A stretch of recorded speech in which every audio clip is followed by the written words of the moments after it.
So, what happens when the very people in charge of enforcing the rules are the ones who break them? We're about to dive into a real-life story where one single homeowner took on their entire HOA, and you won't believe it, actually won. Let's get right into it. Seriously, think about it. If you live in a community with a homeowners association, this question probably hits pretty close to home.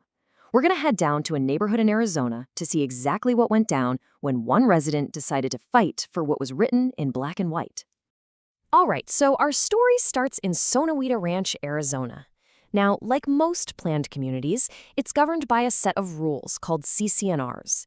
You can think of these as the contract, the big promise of a certain standard of living for the whole neighborhood. But here's the thing. That promise, it wasn't matching up with reality. Not even close. Homeowners testified that the neighborhood was actually going downhill, fast.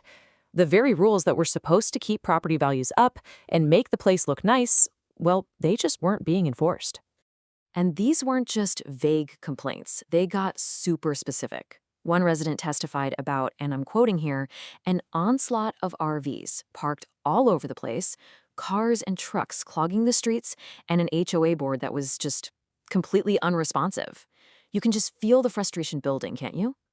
So in the middle of all this growing frustration, one homeowner, a guy named Arnold C. decided he'd had enough.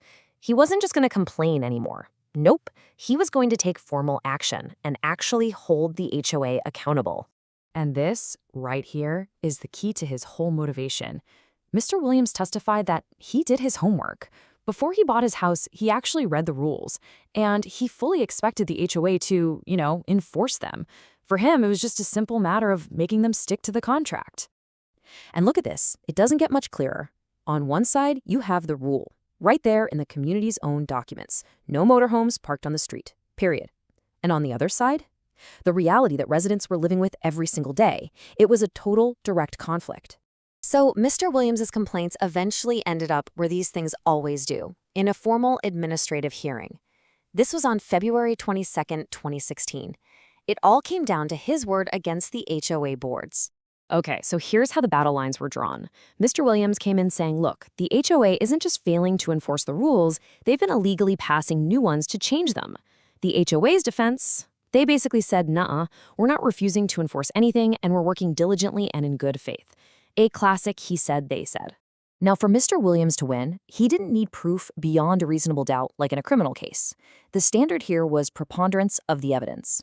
All that means is he had to convince the judge that his side of the story was just more likely to be true than not.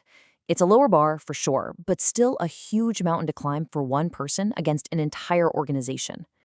And this is where the story takes a wild turn. Right in the middle of the proceedings, the HOA made a shocking admission that just changed everything. Get this, the OHA's own lawyer stood up and confirmed it. Those rule changes the board had passed? Totally invalid, unenforceable. They basically admitted that Mr. Williams had been right from the very beginning. Just wow. So how in the world did this even happen? Well, it turns out it wasn't some evil, malicious plot. Board members testified that they thought the original rules were a bit vague, and then they got some really bad legal advice from a previous management company. That company told them, oh yeah, you can just change the rules with a simple board vote. So they did. And as their new lawyer confirmed, that was a massive, massive mistake.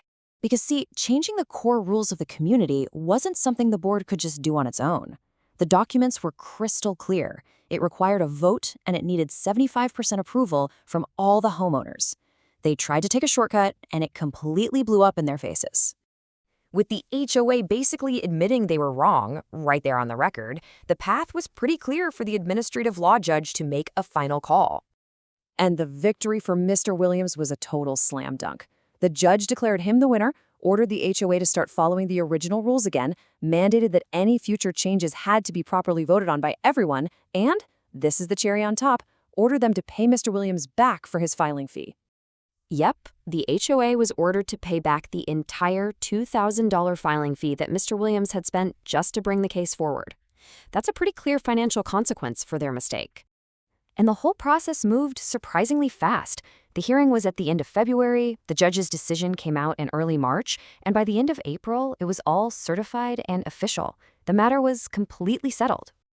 So, what's the big takeaway here? I mean, this case from one little neighborhood in Arizona actually has huge implications for pretty much anyone living in an HOA community. Here's the bottom line.